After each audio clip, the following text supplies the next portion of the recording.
is not a boy. Chapter 3, Our Farm, Part 3. One problem was that my dad lost our milk cheque. Postie had delivered it as usual, and Dad had picked it up to take it to the bank in Ringham. But first he had to finish milking, and then he cleaned the cowshed out. Then he jumped in the car ready to go to Ringham and felt in his pocket for the cheque, but it was not there. He searched everywhere, but he couldn't find it. I looked for it as well. Maybe I wasn't strong, but I was sure I could find that cheque. If I could find it, I could put finding cheques on my What I Am Good At list. Oh, how I longed to find that cheque. Then I could solve Dad's problems, and he would be very pleased with me, even though I wasn't a boy. It would also mean that I'd have 3 things on my good at list. I went and looked in that empty envelope. I looked on the path from the house to the cowshed, and I looked in the cowshed. I couldn't find it, but it never went out of my mind. Out of sight, out of mind was not true for that milk cheque. The next problem was that Big Billy got sick. Even though, as you know, we'd washed and cleaned everywhere and sprayed every day, we did our very best to keep the germs away. But Big Billy somehow did get germs. Our vet came from Ringham and left some medicine for Dad to give to Big Billy, but Big Billy wouldn't take it. "Come on, you daft beggar," shouted Dad, and he rolled up his sleeves and forced the medicine down sick Billy's throat with his bare hands. Then we just had to wait and see. It was hard to wait on our modern farm, with our tractors rushing up and down and the milking machines pushing and panting twice a day. And Dad and Uncle Sid hadn't a minute to spare. Big Billy being sick was a big problem. We needed to put more cows in his cage and get more calves and then get more milk and then get bigger milk cheques. And oh, I could not stop thinking about that lost milk cheque. But I didn't realise that there was worse to come. You see, Big Billy dropped down dead. And all the modern medicines were not as good as I thought. Postie heard the news, of course. He always heard bad news. And I bet he went round Gum shouting, "Bull's dead! Big Billy's dead!" I went to look through the bars of dead Billy's cage, and he was all bloated with his legs sticking out, filling his cage with stinking flesh. Then the flies got in, and they danced about in a dirty black thick cloud all over dead Billy.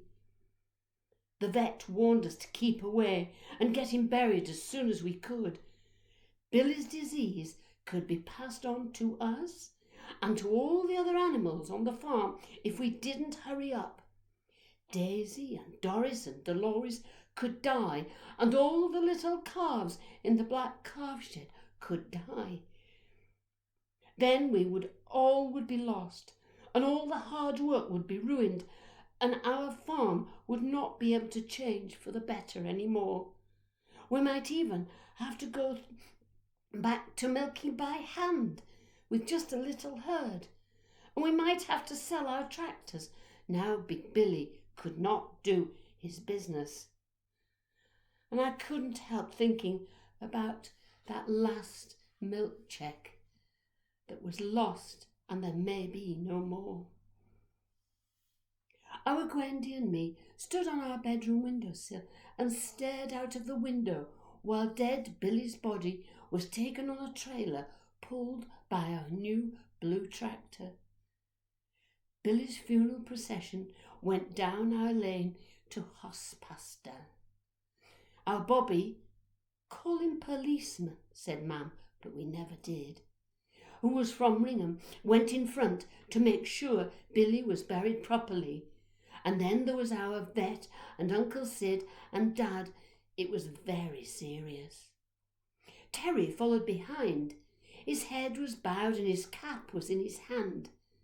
Then he looked up and saw us at our window, and he grinned and waved with his cap. But I couldn't wave.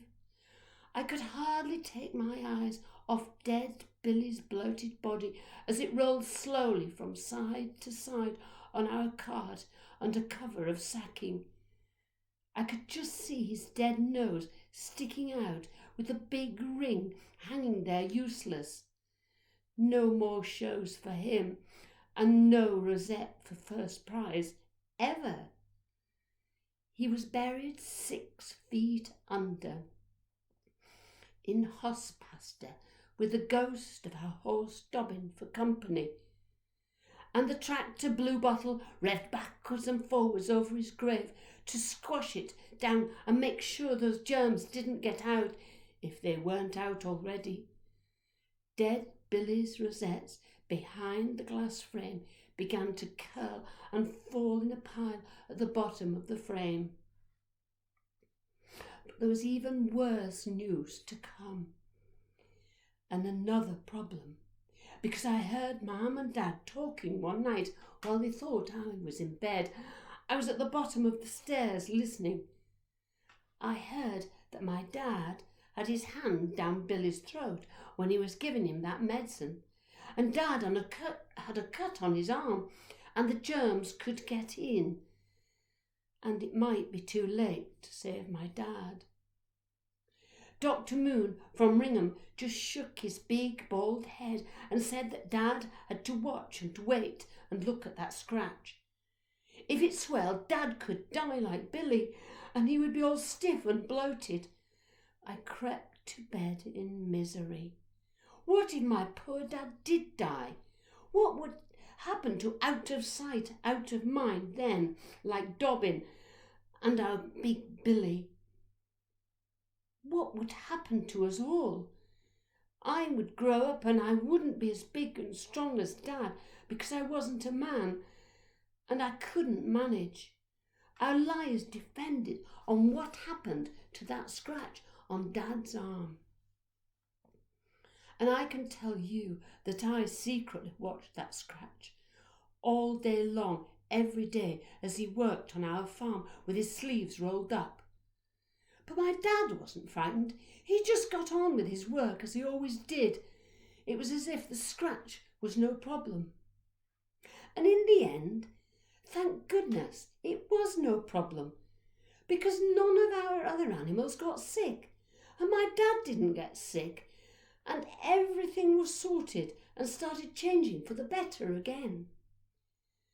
We got stronger fly sprays for our cowshed, and Dad scrubbed dead Billy's cage out time and time again with all the insect sprays and better disinfectants.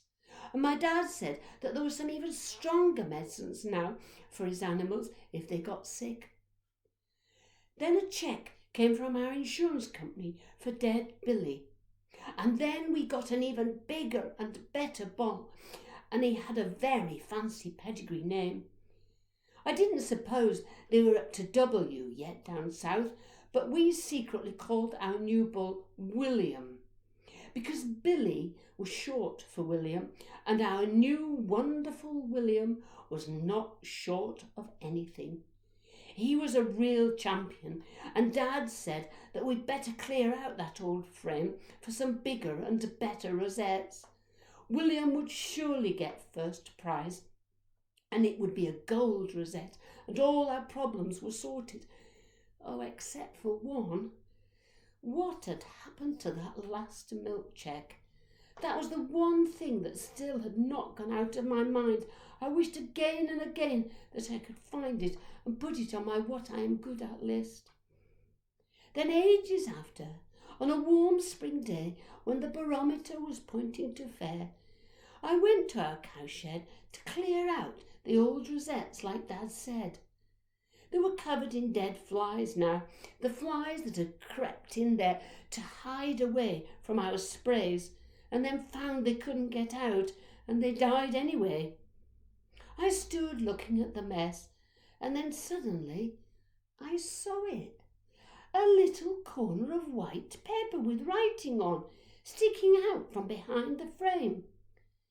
And then I lifted the frame, and the paper corner grew longer and longer into a big piece of paper, and it fluttered to the ground. It was our lost milk cheque. I put finding cheques on my what I am good at list straight away, and I ran to Dad and pushed the cheque into his hand. He looked at it and smiled, but he didn't seem as pleased as I thought he would. I couldn't understand it, because after all I had sorted our last problem. "Oh," he said casually, "I remember now. That's where I put it, behind the frame for safekeeping, when I was clearing out the cowshed." But you see, it had not been a problem after all, because he told me that Uncle Sid had phoned the dairy as soon as the cheque was lost, and they had cancelled the cheque and then sent us a new one. So there had really been no problem about the cheque after all. "You haven't been looking for it, have you, you daft beggar?" said Dad, smiling at me. "It's just a red herring now." And then he tore the old cheque up and he threw the pieces into the air. And a warm gust got up and took the bits of paper and made them into a big white cloud, and it danced a little happy dance down our lane to Hospaster and then on to Bottom Field, where our cows were waiting at the gate to come up for milking again.